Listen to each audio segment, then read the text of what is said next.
Un saludo muy cordial tengan todos nuestros hermanos, hermanas y quienes nos sintonizan a través de esta emisora radial. Bienvenidos todos a su programa El Fuerte Clamor. Habla para ustedes Ramsés Ágreda. Antes de comenzar, vamos a invitar la presencia de nuestro Padre Celestial con unas palabras de oración.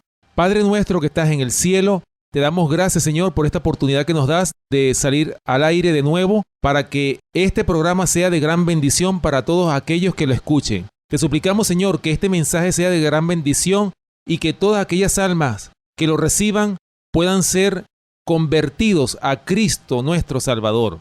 Te pedimos, Señor, que este mensaje pueda llegar a toda nación, tribu, lengua y pueblo, y que tu Santo Espíritu sea nuestro Maestro en este medio. Te lo pedimos y te lo rogamos en el nombre y por los méritos de nuestro Señor y Salvador Cristo Jesús. Amén. Hoy en nuestro programa hablaremos sobre el tema El mensaje de los tres ángeles, parte número 2. Recuerden nuestro punto de contacto, el correo electrónico elfuerteclamor@hotmail.com. Así que les invitamos en sus hogares a abrir sus Biblias para que juntos podamos estudiar este maravilloso mensaje. Bien, hermanos y hermanas que me escuchan, ya hemos arribado a la parte número 2 de este mensaje de los tres ángeles de Apocalipsis, capítulo 14, versículos del 6 hasta el 12. Y bien, hermanos y hermanas que me escuchan, en el programa pasado habíamos quedado en el análisis del verso 7 de Apocalipsis capítulo 14, es decir, el mensaje del primer ángel. Y en aquella ocasión nos habíamos quedado en Daniel capítulo 8 versículos 13 y 14, hablando de la hora de su juicio que ha llegado. Ahora, hermanos, vamos a ver qué quiere decir o vamos a ver qué significado tiene estos versículos 13 y 14 de Daniel capítulo 8. Vamos a leerlo, vamos a buscarlo en nuestras Biblias, Daniel, capítulo 8, versículos 13 y 14. Entonces oí a un santo que hablaba y otro de los santos preguntó a aquel que hablaba, ¿hasta cuándo durará la visión del continuo sacrificio y la prevaricación asoladora, entregando el santuario y el ejército para ser pisoteados? Y él me dijo, hasta 2300 tardes y mañanas. Luego el santuario será purificado. Bien, hermanos, este versículo, especialmente el verso 14, que dice, y él dijo, hasta 2300 tardes y mañanas, luego el santuario será purificado. Esto significa, hermanos, la profecía más larga de toda la Biblia. 2300 días de tarde y mañana. Esta profecía de los 2300 días de tarde y mañana comenzaron desde el año 457 a.C., cuando el rey Artajerjes había dado la orden de restaurar y edificar a Jerusalén. Es decir, estos 2300 días de tarde y mañana, si aplicamos el principio de día por año, de acuerdo a Ezequiel capítulo 4, versículo 6 y Números 14, versículo 34, que dice día por año, esto nos da 2300 años que se cuentan desde el decreto de Artajerjes en el año 457, que dicho decreto era para reconstruir a Jerusalén, es decir, la plaza y el muro en tiempos angustiosos, como lo estudiamos nosotros en la profecía de las 70 semanas. Ese tiempo, contado desde esa fecha, se extiende hasta el año 1844. ¿Qué ocurrió entonces en el año 1844, especialmente el 22 de octubre de 1844? El Señor, hermanos y hermanas que me escuchan, levantó a un hombre de Dios, el cual se llamó Guillermo Miller. Este gran hombre, este reformador, Guillermo Miller, empezó a predicar, porque el Señor lo llamó para eso, predicara sobre las profecías que él estaba investigando. Él empezó a escudriñar la Biblia por varios años. La estudió desde el Génesis hasta el Apocalipsis. Y este hombre llegó a la conclusión, estudiando la Biblia, junto con la concordancia que tenía en su mano, él llegó a la conclusión de que Cristo venía, según los cálculos que él había hecho, según la profecía, esta profecía de los 2300 días de tarde y mañana, contados como se los había dicho desde el decreto de Artajerjes en el año 457, él contó 2300 años, aplicando el principio de día por año, él contó 2300 años y los llevó hasta el 22 de octubre del año 1844. Y él decía, o él llegó a la conclusión de que Cristo venía en esa fecha, de que Cristo iba a venir el 22 de octubre de 1844. Ahora, ¿por qué Guillermo Miller estaba predicando eso? ¿O por qué llegó a esa conclusión de que Cristo iba a venir el 22 de octubre de 1844? Porque Guillermo Miller pensaba que el santuario que iba a ser purificado era la tierra. Y en el Apocalipsis hay versículos que hablan de la purificación de esta tierra por fuego, después de que pasen los 1000 años. Por supuesto, ya nosotros lo sabemos en este tiempo, porque la ciencia bíblica o el conocimiento bíblico ha aumentado. Y por lo tanto, él pensaba que la tierra iba a ser purificada por fuego cuando Cristo viniera, porque, de hecho, el libro del Apocalipsis nos dice que cuando Cristo venga, va a venir con gran poder y gloria, y un río de fuego lo va a acompañar cuando Él venga a buscar a los redimidos a esta tierra. Y su resplandor, como lo dice el libro de Joel, va a matar a todos aquellos que no hayan sido salvos o que no hayan sido sellados para vida eterna, van a ser destruidos con el resplandor de su venida. Por esa razón es que Guillermo Miller había llegado a la conclusión de que el 22 de octubre de 1844, él pensaba que en esa fecha Cristo iba a venir a la tierra. Y tristemente llegó ese día y el Señor no vino. Ahora, eso por supuesto se convirtió en un chasco amargo. De 50,000 personas que siguieron a Guillermo Miller en sus predicaciones y en esas grandes campañas evangélicas que hizo en esa época, solamente quedaron 50 personas que lo siguieron y que tenían la fe de que verdaderamente el Señor ciertamente iba a venir. Tanto es así que este siervo, Guillermo Miller, murió convencido de que Cristo iba a venir pronto, de que Él venía. A él no le cabía la menor duda. Ahora, ¿por qué realmente Guillermo Miller cometió esa tremenda equivocación? ¿O por qué el Señor permitió que él cometiera esa gran equivocación? ¿Qué fue realmente lo que iba a ocurrir? ¿O qué iba a pasar? ¿O qué pasó en esa fecha del 22 de octubre de 1844?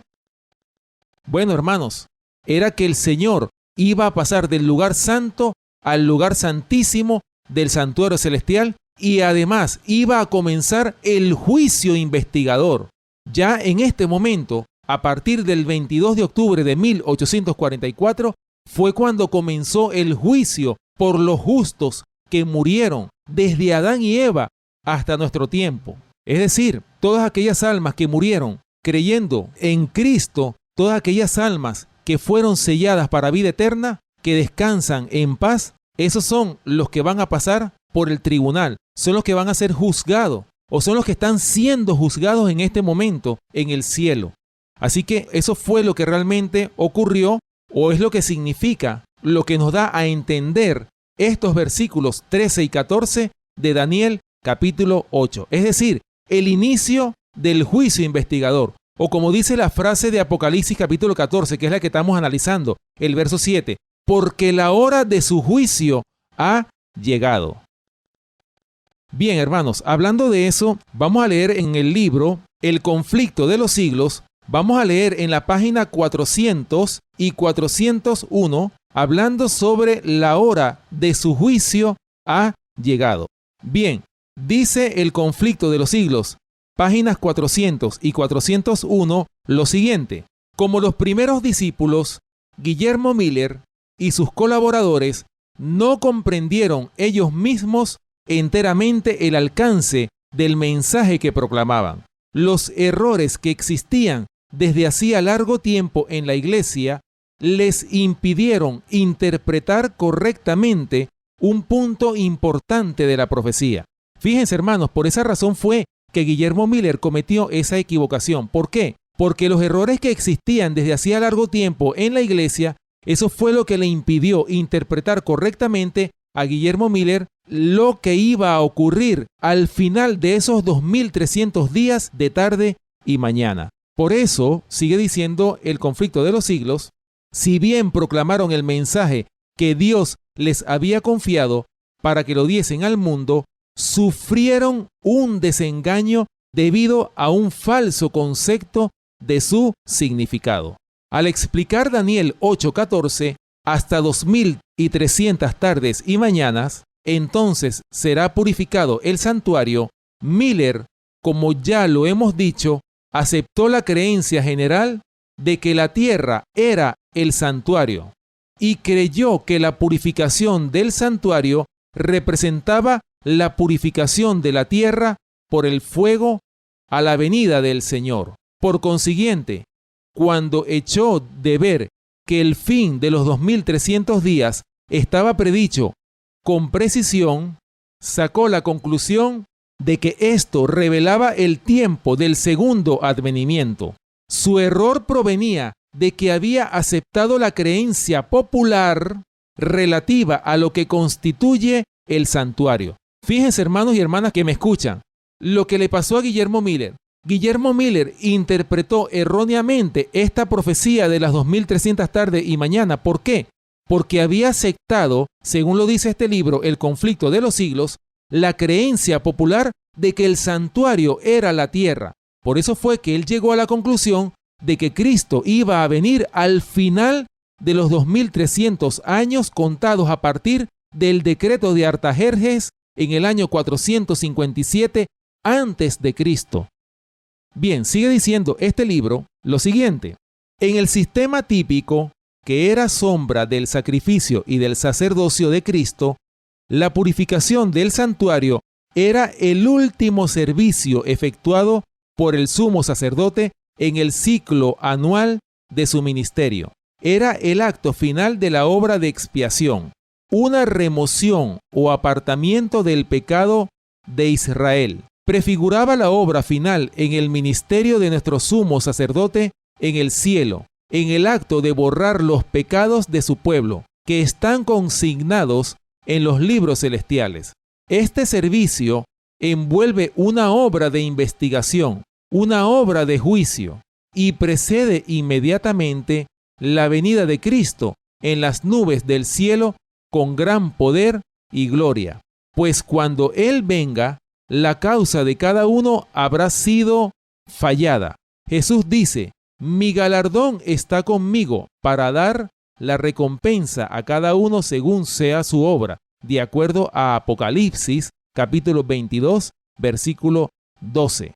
Esta obra de juicio que precede inmediatamente al segundo advenimiento es la que se anuncia en el primer mensaje angelical de Apocalipsis capítulo 14, versículo 7.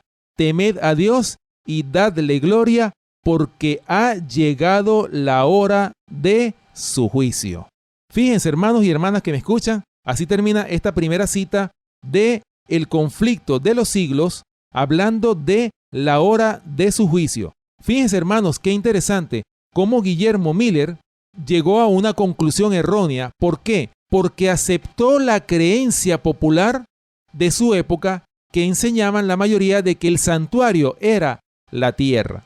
Fíjense, hermanos que me escuchan, por eso vemos nosotros aquí en esta experiencia lo terrible que es confiar en la sabiduría de los hombres. ¿A qué llevan los hombres? Al error, lamentablemente. La mayoría, tristemente lo decimos, porque eso es el fruto de lo que nosotros hemos visto a través de toda la cristiandad moderna. Tristemente, la mayoría están enseñando el error, como lo hemos dicho a través de estos micrófonos. Y no es mentira esto que estamos diciendo, es completamente verdad. ¿Por qué? Porque la mayoría de los hermanos están confundidos. Porque si estuvieran enseñando la verdad, estuviéramos todos hablando el mismo lenguaje, todos estuviéramos hablando el mismo idioma celestial, el mensaje del evangelio eterno lo estuviéramos hablando la gran mayoría de los cristianos que pisan este mundo. Pero tristemente, hermanos, lo decimos con tristeza, la mayoría está en apostasía. ¿Por qué? Porque han confiado en sus pastores y en sus ministros de sus respectivas iglesias. Por eso, hermanos y hermanas que me escuchan, lo decimos, lo he repetido infinidades de veces a través de estos micrófonos. Tenemos que escudriñar las Escrituras por nosotros mismos. Tenemos que confiar en un así dice Jehová y no en un así dicen los hombres. ¿Por qué, hermano? El Señor lo manda en su palabra. Escudriñad las Escrituras, porque a vosotros os parece que en ellas tenéis la vida eterna, y ellas son las que dan testimonio de mí. Lo dice claramente el Señor en su palabra. Bien, vamos a leer otra cita más que se encuentra en el libro El conflicto de los siglos, hablando de la hora de su juicio ha llegado. Vamos a leer en El conflicto de los siglos las páginas de la 401 a la 403. Dice así: sin embargo, Dios cumplió su propósito misericordioso, permitiendo que el juicio fuese proclamado precisamente como lo fue. El gran día estaba inminente, y en la providencia de Dios, el pueblo fue probado tocante a un tiempo fijo, a fin de que se les revelase lo que había en sus corazones. El mensaje tenía por objeto probar y purificar la iglesia. Fíjense qué interesante, hermanos.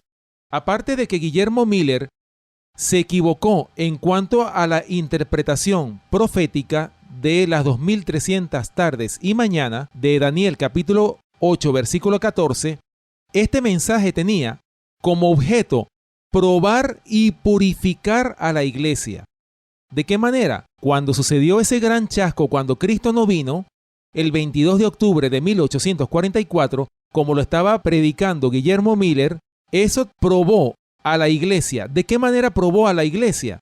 Bueno, de 50,000 personas que estaban siguiendo al principio con mucho entusiasmo las predicaciones de este siervo de Dios, Guillermo Miller, solamente quedaron 50 personas aproximadamente. Esas 50 personas que quedaron fueron personas que tenían una fe fundada sobre la roca, personas que a pesar de que pasaron por ese chasco, no dejaron de creer de que Cristo sí viene a la tierra, de que Él viene a buscar un pueblo que esté preparado para la segunda venida de nuestro Señor y Salvador Jesucristo, de que Él viene a buscar un pueblo. Ellos siguieron creyendo en ese mensaje que Guillermo Miller había predicado. Sigue diciendo El conflicto de los siglos lo siguiente: los hombres debían ser inducidos a ver si sus afectos pendían de las cosas de este mundo o de Cristo y del cielo. Ellos profesaban amar al Salvador. Debían pues probar su amor. ¿Estarían dispuestos a renunciar a sus esperanzas y ambiciones mundanas para saludar con gozo el advenimiento de su Señor? El mensaje tenía por objeto hacerles ver su verdadero estado espiritual. Fue enviado misericordiosamente para despertarlos a fin de que buscasen al Señor con arrepentimiento y humillación. Además, si bien el desengaño era resultado de una comprensión errónea del mensaje que anunciaban, Dios iba a predominar para bien sobre las circunstancias. Los corazones de los que habían profesado recibir la amonestación iban a ser probados. En presencia de su desengaño, ¿se apresurarían ellos a renunciar a su experiencia y a abandonar su confianza en la palabra de Dios? ¿O con oración y humildad procurarían discernir en qué puntos no habrían comprendido el significado de la profecía? ¿Cuántos habrían obrado por temor o por impulso y arrebato? ¿Cuántos eran de corazón indeciso o incrédulo? Muchos profesaban anhelar el advenimiento del Señor. Al ser llamados a sufrir las burlas y el oprobio del mundo y la prueba de la dilación y el desengaño, ¿renunciarían a su fe? Porque no pudieran comprender luego los caminos de Dios para con ellos, ¿rechazarían verdades confirmadas por el testimonio más claro de su palabra? Fíjense, hermanos, qué interesante. A pesar de todo este chasco que pasó en esa época de 1844, especialmente el 22 de octubre, cuando ellos creían que Cristo iba a venir, porque así lo había predicado Guillermo Miller, y ciertamente no vino, sin embargo, Dios probó con este mensaje los corazones de todos aquellos siervos, de todas aquellas personas, de todos aquellos hermanos, de todos aquellos cristianos que estuvieron acompañando a Guillermo Miller en esa época. El Señor los probó y encontró de que muchas personas, a pesar de todas aquellas cosas que ocurrieron, sin embargo, ellos siguieron creyendo en la palabra de Dios. Ellos siguieron creyendo de que la palabra de Dios no se equivoca. Ellos pensaron, ¿qué fue lo que ocurrió? ¿Por qué Cristo no vino? Ellos empezaron a escudriñar realmente las Escrituras y llegaron a la conclusión y encontraron, y el Señor les reveló a ese grupo de fieles hombres y mujeres de esa época, de esos 50, de ese remanente que quedó, el Señor les reveló realmente lo que estaba aconteciendo o lo que estaba pasando o lo que pasó el 22 de octubre de 1844. Era que Cristo estaba pasando del lugar santo al lugar santísimo del santuario celestial. Quizá para muchos hermanos y hermanas que me escuchan en este momento hablar del santuario, quizá para muchos esto sea novedoso, quizás no entiendan lo que significa esto que les estoy hablando. Pero en futuros programas vamos a hablar sobre el tema del santuario y los diferentes departamentos del santuario, o lo que significa o qué representa el santuario realmente. Eso lo vamos a hablar en futuros programas. Pero el Señor ciertamente lo que estaba ocurriendo era de que estaba pasando del lugar santo al lugar santísimo del santuario celestial. Y también estaba comenzando en ese preciso instante el juicio por los justos que habían muerto desde Adán y Eva hasta nuestros tiempos. Eso era lo que estaba comenzando. Es decir, la hora de su juicio ha llegado. ¿Cuándo llegó? A partir, hermanos y hermanas que me escuchan, del 22 de octubre de 1844. Eso fue lo que el Señor les reveló a estos fieles que quedaron firmes, estos que no se fueron con las burlas y los escarnios de la gente del mundo. Eso fue lo que ellos recibieron de parte del Señor. Sigue diciendo el conflicto de los siglos lo siguiente: esta prueba revelaría la fuerza de aquellos que con verdadera fe habían obedecido a lo que creían ser la enseñanza de la palabra y del Espíritu de Dios. Ella les enseñaría, como solo tal experiencia podía hacerlo, el peligro que hay en aceptar las teorías e interpretaciones de los hombres, en lugar de dejar la Biblia interpretarse a sí misma. Esta prueba revelaría la fuerza de aquellos que con verdadera fe habían obedecido a lo que creían ser la enseñanza de la palabra y del Espíritu de Dios. Ella les enseñaría cómo solo tal experiencia podía hacerlo, el peligro que hay en aceptar las teorías e interpretaciones de los hombres, en lugar de dejar la Biblia interpretarse a sí misma.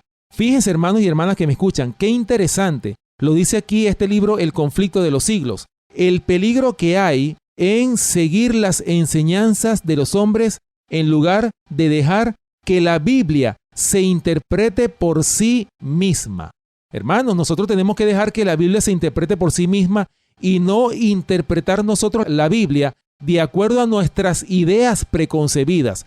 Por eso es, hermanos y hermanas que me escuchan, que hay tantas doctrinas religiosas actualmente, tantas doctrinas cristianas, todas, en el profeso cristianismo moderno. ¿Por qué? Porque se ha interpretado la palabra de acuerdo a ideas preconcebidas y no se ha dejado que la Biblia se interprete por sí misma. Bien, sigue diciendo este libro, la perplejidad y el dolor que iban a resultar de su error producirían en los hijos de la fe el escarmiento necesario. Los inducirían a profundizar aún más el estudio de la palabra profética. Aprenderían a examinar más detenidamente el fundamento de su fe y a rechazar todo lo que no estuviera fundado en la verdad de las Sagradas Escrituras, por muy amplia que fuese su aceptación en el mundo cristiano. Bien, así termina, hermanos y hermanas que me escuchan, esta cita del libro El conflicto de los siglos en relación a la explicación de lo que ocurrió con ese chasco que sufrieron Guillermo Miller y todos sus seguidores el 22 de octubre de 1844, que fue el momento cuando comenzó el juicio por los justos muertos. Es decir, la hora de su juicio ha llegado, como lo dice Apocalipsis capítulo 14, versículo 7.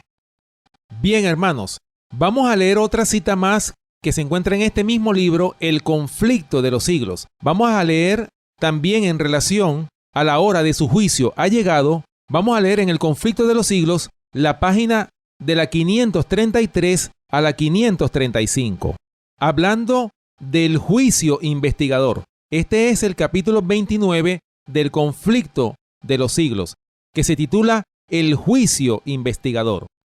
Bien, hermanos, dice El conflicto de los siglos lo siguiente: estuve mirando, dice el profeta Daniel, hasta que fueron puestas sillas, y un anciano de grande edad se sentó, cuyo vestido era blanco como la nieve, y el pelo de su cabeza como lana limpia, su silla llama de fuego, sus ruedas fuego ardiente.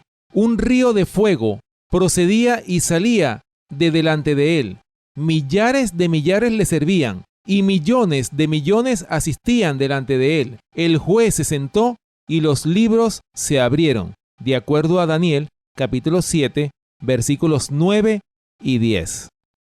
Así se presentó a la visión del profeta el día grande y solemne en que los caracteres y vidas de los hombres habrán de ser revisados ante el juez de toda la tierra, y en que a todos los hombres se les dará conforme a sus obras. El anciano de días es Dios, el Padre. El salmista dice: antes que naciesen los montes y formases la tierra y el mundo, y desde el siglo y hasta el siglo, tú eres Dios, de acuerdo a Salmo 90, versículo 2. Es Él, autor de todo ser y de toda ley, quien debe presidir en el juicio. Y millares de millares y millones de santos ángeles, como ministros y testigos, están presentes en este gran tribunal. Sigue diciendo este libro: y he aquí en las nubes del cielo como un hijo de hombre que venía y llegó hasta el anciano de grande edad, e hiciéronle llegar delante de él. Y fuele dado señorío y gloria y reino, y todos los pueblos, naciones y lenguas le sirvieron. Su señorío, señorío eterno, que no será transitorio, y su reino no se corromperá, de acuerdo a Daniel capítulo 7, versículos 13 y 14. La venida de Cristo, descrita aquí, no es su segunda venida a la tierra. Fíjense, hermanos, qué interesante. Él viene hasta el anciano de días en el cielo para recibir el dominio y la gloria, y un reino que le será dado a la conclusión de su obra de mediador. Es esta venida, y no su segundo advenimiento a la tierra, la que la profecía predijo que había de realizarse al fin de los 2300 días en 1844.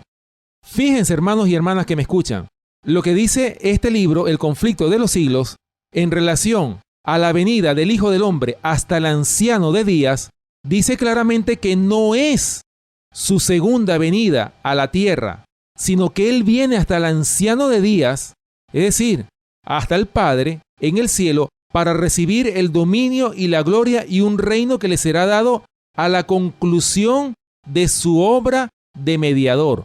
Es decir, en este momento, el Señor Jesucristo está en el santuario celestial, lugar santísimo en el cielo, intercediendo por ustedes y por nosotros en este momento, hermanos y hermanas que nos escuchan. Esa es la obra que está haciendo nuestro Señor Jesucristo en estos momentos. Está intercediendo por cada ser humano ante el Padre. Es decir, Él está presentando su sangre derramada en la cruz del Calvario como los méritos suficientes para que usted y yo podamos ser salvos, podamos ser aceptados ante la presencia de un Dios santo. Eso es lo que Él está haciendo como mediador, como sumo sacerdote en el santuario celestial, lugar santísimo. Y que esa es la obra que va a ocurrir al final de los 2300 días que por supuesto finalizaron el 22 de octubre de 1844. Sigue diciendo el conflicto de los siglos: acompañado por ángeles celestiales, nuestro gran sumo sacerdote entra en el lugar santísimo y allí, en la presencia de Dios, da principio a los últimos actos de su ministerio en beneficio del hombre, a saber, cumplir la obra del juicio y hacer expiación por todos aquellos que resulten tener derecho a ella.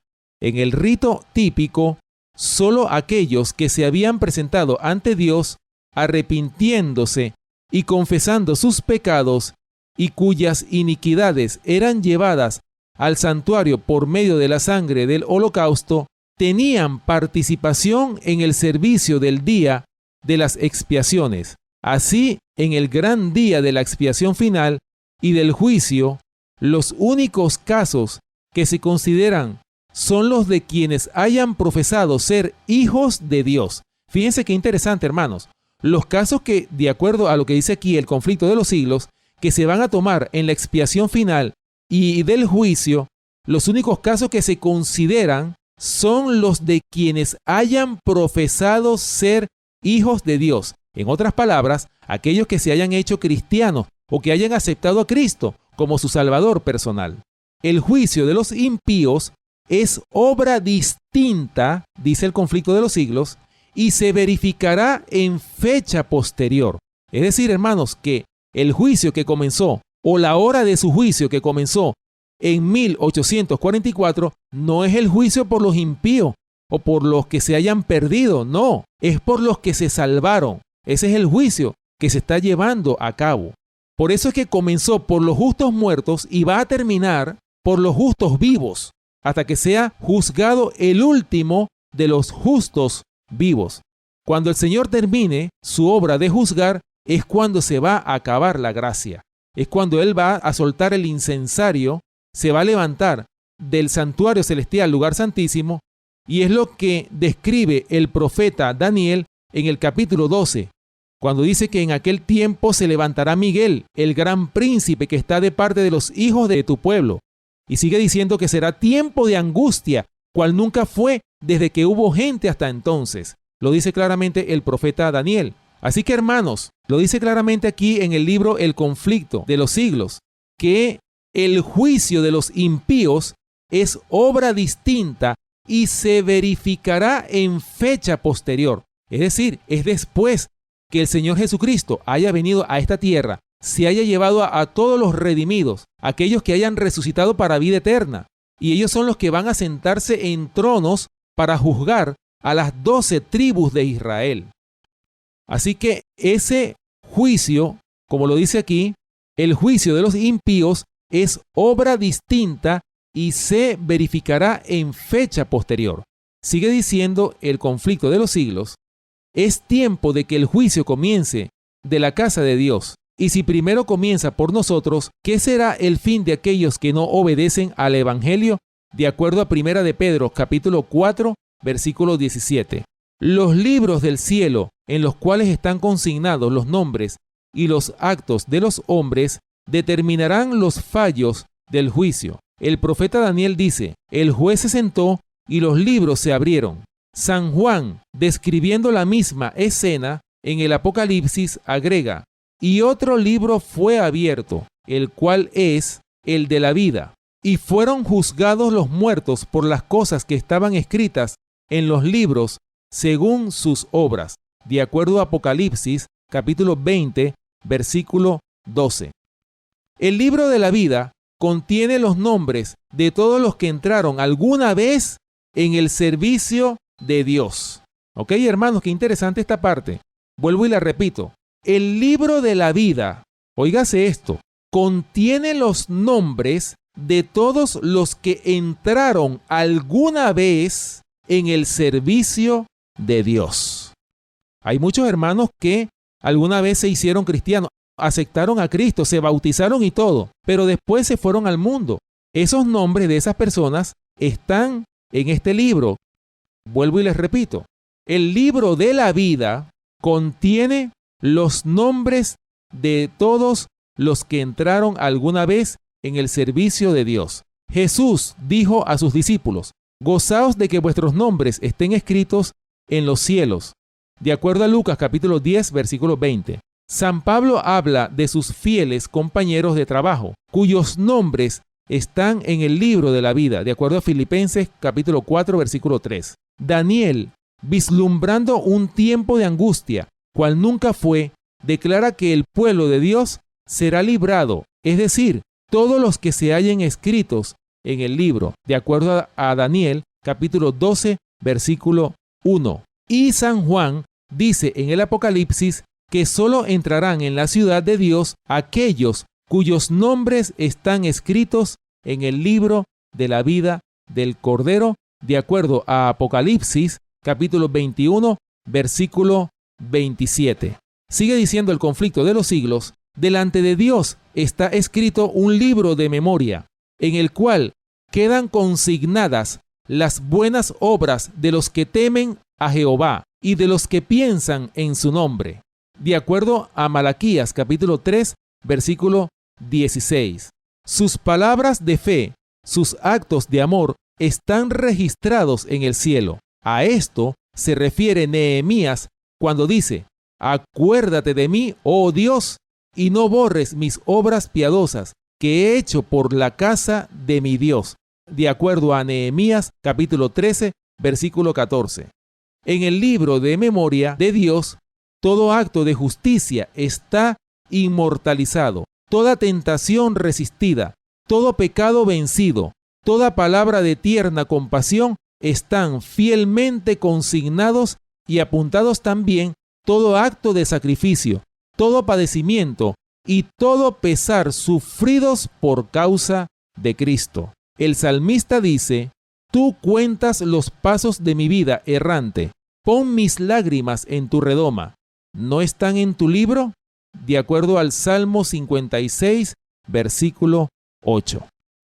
Bien, hermanos, esto dice el conflicto de los siglos en las páginas de la 533 a la 535. Es decir, aquí hemos visto en este libro cómo se describe la escena del juicio investigador. Ese juicio que comenzó el 22 de octubre de 1844, cuando nuestro Señor y Salvador Jesucristo pasó del lugar santo al lugar santísimo del santuario celestial. Así que, hermanos, ahí está una gran explicación de lo que significa que la hora de su juicio ha llegado. Bien, hermanos, continuando con el análisis de este verso 7, y fíjense, hermanos, que no hemos terminado en el análisis del versículo 7. Apenas vamos por el versículo 7 de esta profecía de Apocalipsis capítulo 14 en el mensaje de los tres ángeles. Apenas estamos analizando el mensaje del primer ángel. Y vamos a analizar, continuando con el análisis de este verso 7, vamos a analizar esta frase que dice: y adorad a aquel que hizo el cielo y la tierra, el mar y la fuente de las aguas. Hablando de adorad, vamos a buscar qué significa la palabra adorad. Vamos a buscarla en el diccionario, en un diccionario bíblico. Dice el diccionario bíblico sobre la palabra adoración lo siguiente: inclinación, adoración, generalmente servicio religioso, culto, servir, especialmente en relación con las formas externas de adoración, postrarse, besar, como adoración, rendir obediencia, reverencia, postrarse, actitud de humildad, reverencia, honor, devoción y adoración que señalan adecuadamente las relaciones entre los seres creados y su creador, particularmente en su presencia. La Biblia enseña que tal adoración es debida solo al único Dios verdadero. Los ángeles, aunque son seres celestiales, no deben ser objeto de adoración. Un estricto monoteísmo ha de caracterizar el culto de quienes honran al verdadero Dios, el creador del cielo y de la tierra. Además, como Dios es espíritu, se prohíbe al hombre a adorarlo mediante representaciones materiales. Así dice el concepto de la palabra adoración, este diccionario bíblico, en relación de la palabra adoración. Y hablando de adoración, hermanos y hermanas que me escuchan, vamos a citar algunos textos bíblicos que tienen que ver con esta palabra adoración.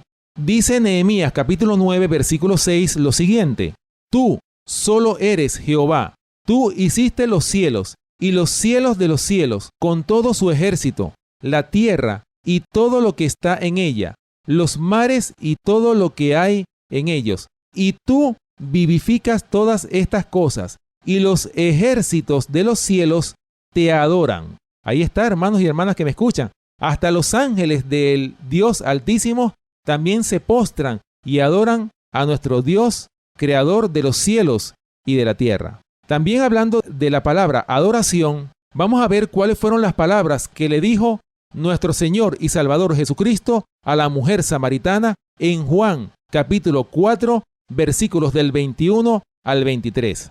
Dice la palabra de Dios lo siguiente: Jesús le dijo: Mujer, créeme que la hora viene cuando ni en este monte ni en Jerusalén adoraréis al Padre. Vosotros adoráis lo que no sabéis. Nosotros adoramos lo que sabemos, porque la salvación viene de los judíos. Mas la hora viene, y ahora es, cuando los verdaderos adoradores adorarán al Padre en espíritu y en verdad, porque también el Padre tales adoradores busca que le adoren.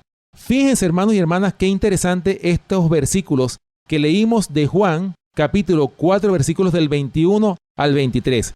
En esta ocasión, el Señor Jesucristo le estaba diciendo a la mujer samaritana, por cierto, una mujer que era de Samaria, de una nación pagana, le estaba diciendo que iba a llegar la hora en que los verdaderos adoradores iban a adorar al Padre en espíritu y en verdad.